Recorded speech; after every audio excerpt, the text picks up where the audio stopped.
ത്രിയേക ദൈവത്തിന് മഹത്വം. യേശുക്രിസ്തുവിലൂടെയുള്ള സ്വാതന്ത്ര്യം, ഫ്രീഡം ഇൻ ജീസസ് ക്രൈസ്റ്റ് എന്ന ചിന്താ വിഷയമാണ് 2024 ഓഗസ്റ്റ് മാസം 11 ഞായറാഴ്ച നമ്മൾ ഒന്നിച്ച് ധ്യാനിക്കുന്നത്.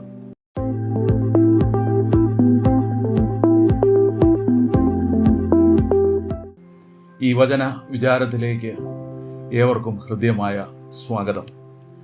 അന്നേ ദിവസം നമുക്ക് ലഭ്യമായിരിക്കുന്ന സുവിശേഷ വേദഭാഗം വിശുദ്ധ യോഹന്നാൻ എഴുതിയ സുവിശേഷം 8-ാം അധ്യായം 31 മുതൽ 36 വരെയുള്ള വാക്യങ്ങളാണ്.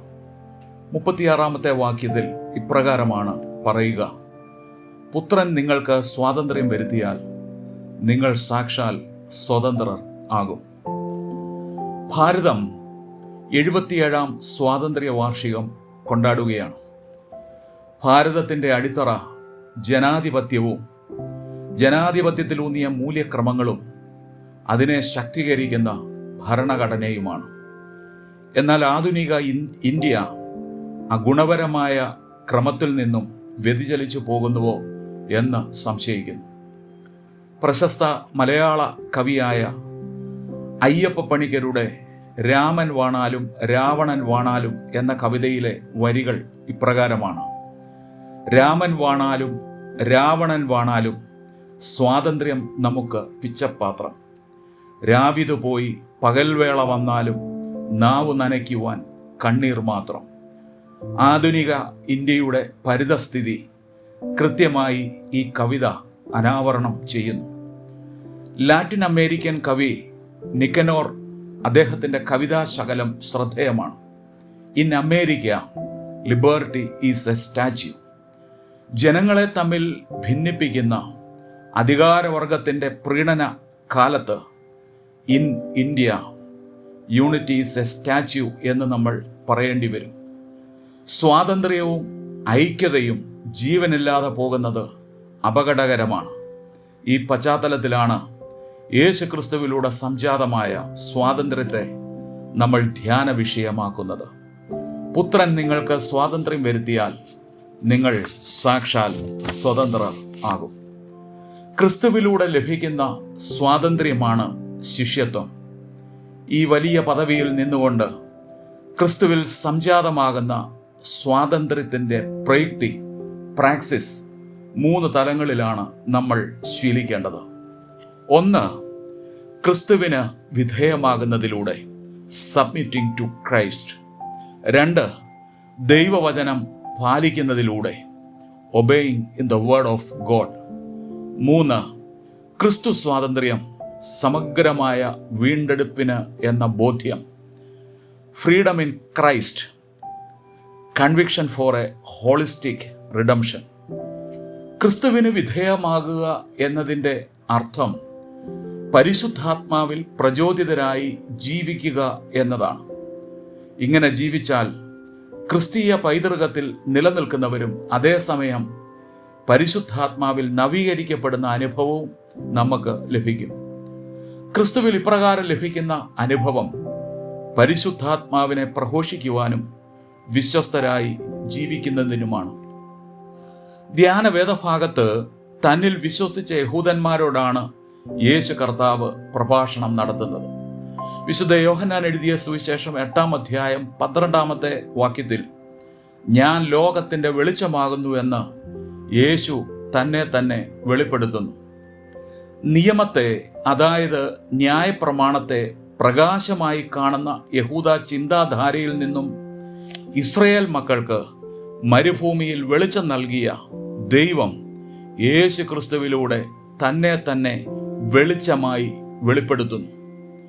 മരുഭൂപ്രയാണത്തിൽ ഇസ്രായേൽ സമൂഹത്തിന് ദൈവം പ്രകാശമായി വെളിച്ചമായി നിന്നതുകൊണ്ടാണ് അവർ നശിച്ചു പോകാതെ വാഗ്ദത്ത നാട്ടിൽ എത്തപ്പെട്ടത്. ഇവിടെ യേശു ക്രിസ്തുവിനെ ജീവനിലേക്ക് നയിക്കുന്ന വെളിച്ചമായി യോഹന്നാൻ അവതരിപ്പിക്കുന്നു.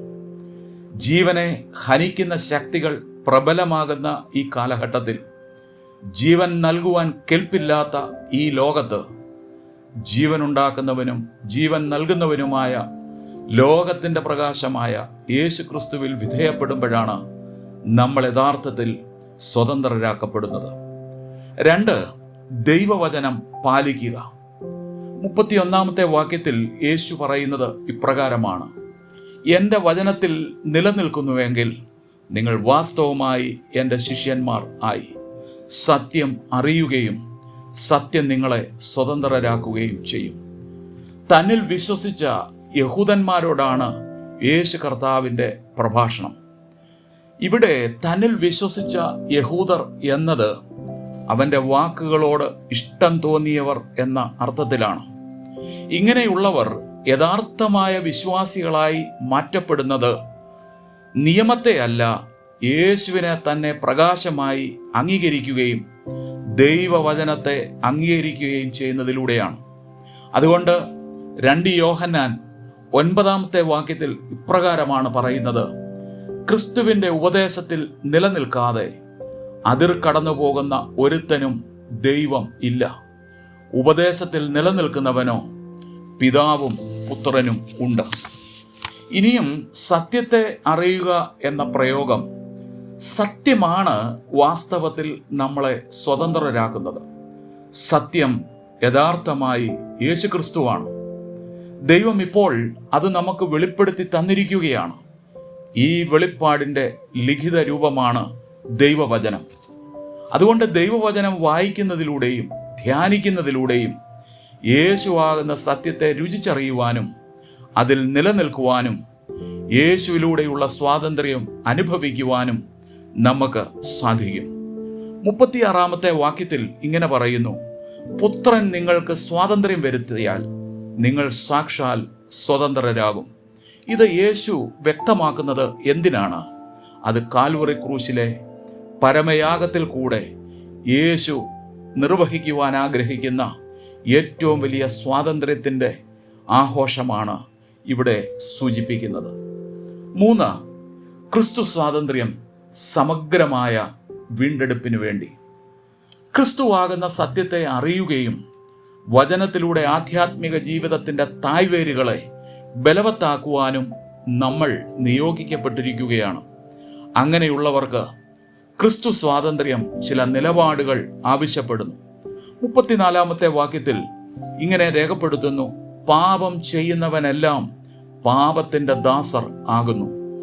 ദാസൻ എന്നേക്കും വീട്ടിൽ വസിക്കുന്നില്ല, പുത്രനോ എന്നേക്കും വസിക്കുന്നു.